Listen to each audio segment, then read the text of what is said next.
आज भगवान के पास के लिए देवर्षि नारद जी चल पड़े और मन में सोचते जा रहे हैं वहां तक पहुंचूंगा तब तक समय ज्यादा लग जाएगा, तब तक यहाँ स्वयंवर भी पूरा हो जाएगा। एक कथा कहती है तुम्हें पुकारने में देर लगेगी, भगवान को आने में देर नहीं लगती। जैसे ही नारद जी ने आवाज लगाई तो वहीं भगवान नारायण प्रकट हो गया। भगवान ने कहा देवर्षि जी क्या चाहिए? जय वेदनाथ होए हित मोरा यही वेदनाथ होए हित मोरा करहु सुबेगे दास मैं तोरा करहु सुबेगे दास मैं तोरा। जय वेदनाथ होई हित मोरा जय वेदनाथ होई हित मोरा करहु सुबेगी दास मैं तोरा करहु सुबेगी दास मैं तोरा। जय विधि होय नाथ हित मोरा करहु सुबेगे दास में तोरा।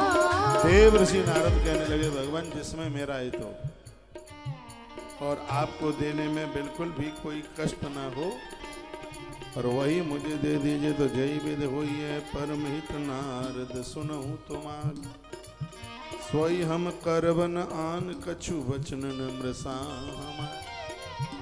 नारद जी हमारी बात कभी झूठी नहीं हो सकती, जिसमें तुम्हारा हित होगा बिल्कुल हम वही करेंगे।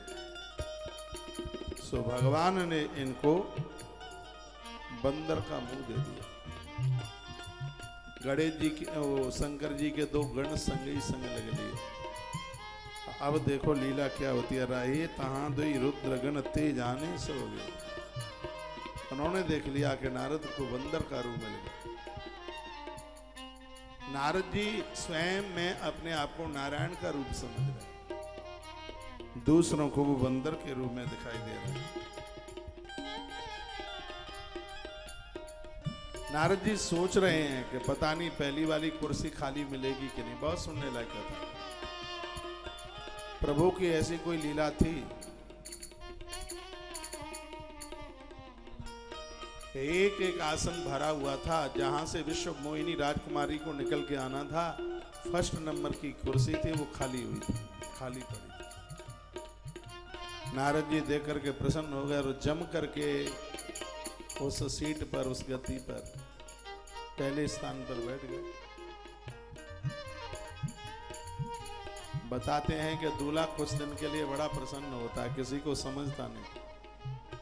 बहन कुछ कहे तो अकड़ दिखाए, भैया कुछ कहे तो अकड़ दिखाए, माँ कुछ कहे तो बहुत ही अकड़ दिखाए कुछ दिनों के लिए।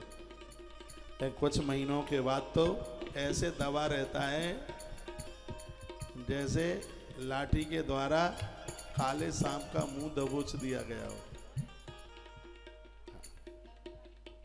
तो ऐसे उचक करके बैठे हैं, सोच रहे निगाह मेरे ऊपर ही पड़नी चाहिए।